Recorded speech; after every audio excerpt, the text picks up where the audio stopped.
Baik, Assalamualaikum warahmatullahi wabarakatuh.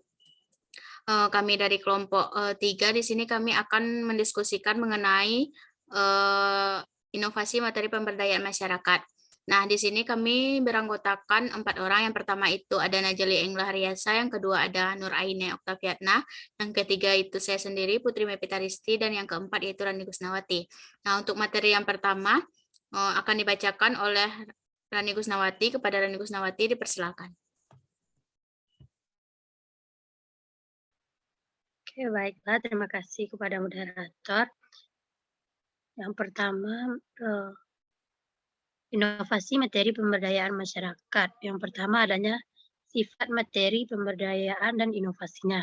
Yang pertama adanya pemecahan masalah, yang kedua petunjuk atau rekomendasi untuk dilaksanakan 3 instrumental.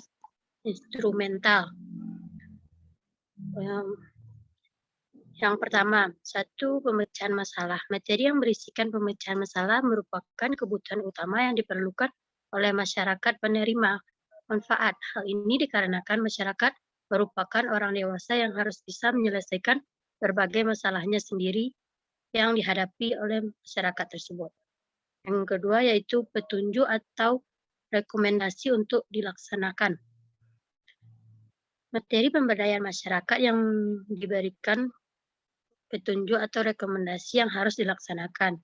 Seringkali sangat diharapkan oleh masyarakat penerima manfaat, meskipun kurang memperoleh prioritas dibanding materi yang berisi pemecahan masalah.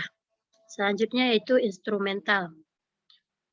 Berbeda dengan kedua materi yang dikemukakan tadi, karena materi pemberdayaan masyarakat seperti hal ini harus dikonsumsi dalam waktu yang cepat, tetapi merupakan materi yang perlu diperhatikan dan mempunyai manfaat jangka panjang seperti kewirausahaan, pembentukan koperasi, pembinaan kelompok, dan sebagainya. Sekian dari saya kembalikan kepada moderator. Baik, materi selanjutnya akan disampaikan oleh Nur Aine. Kepada Nur Aine dipersilakan. Baik, terima kasih sebelumnya. Masih dalam sifat materi dan inovasinya, di mana yang selanjutnya ini adalah sifat inovasi dari materi itu sendiri.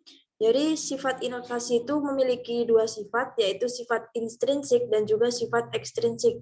Di mana sifat intrinsik itu cakupannya adalah informasi ilmiah yang melekat atau diletakkan pada inovasinya. Kemudian nilai atau keunggulan yang melekat pada inovasinya, dan selanjutnya tingkat kerumitannya, kemudian mudah atau tidaknya dikomunikasikan, kemudian mudah atau tidaknya inovasi tersebut dicobakan, dan mudah atau tidaknya inovasi tersebut diamati.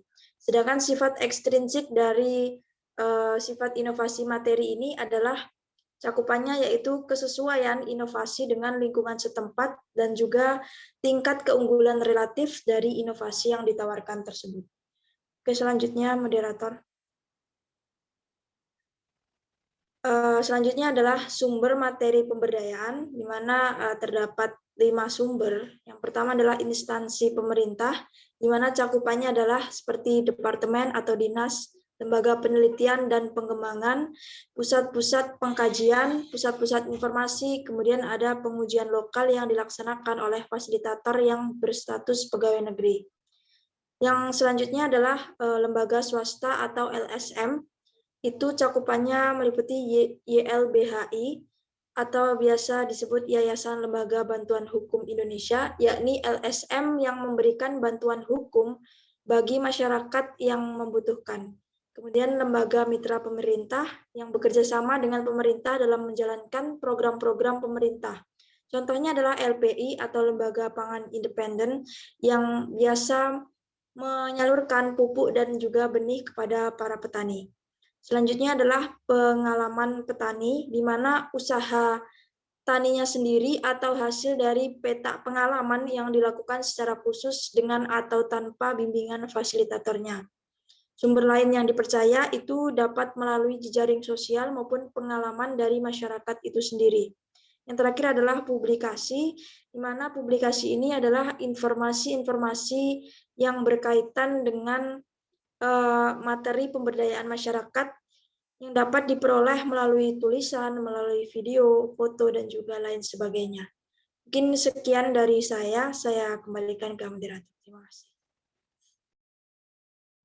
Baik, selanjutnya yaitu mengenai pemilihan materi pemberdayaan yang akan saya jelaskan sendiri, di mana mengenai pemilihan materi pemberdayaan itu yang pertama aspeknya ada lingkungan, di mana lingkungan penetapan materi tentunya telah disepakati sejak tahap persiapan atau sosialisasi dan identifikasi masalah yang dilakukan secara partisipatif.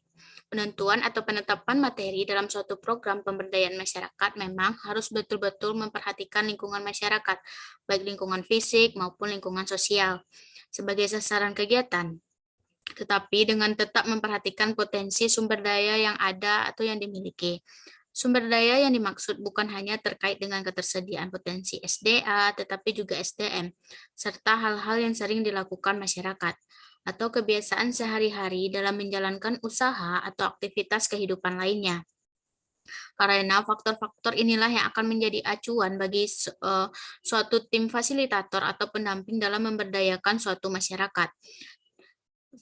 Aspek pembinaan selanjutnya itu kelembagaan, di mana kelembagaan ini terkait dengan meningkatkan serta mengelola lembaga dan sumber daya manusia agar lebih baik dan bekerja sesuai harapan. Pembinaan dapat dilakukan dengan berbagai cara, baik melalui pelatihan, rapat, penyuluhan, dan lain sebagainya. Mungkin itu saja materi yang kelompok kami sampaikan. Apabila ada kesalahan, mohon dimaafkan. Saya tutup. Wabillahi taufiq wal hidayah. Assalamualaikum warahmatullahi wabarakatuh. Waalaikumsalam warahmatullahi wabarakatuh.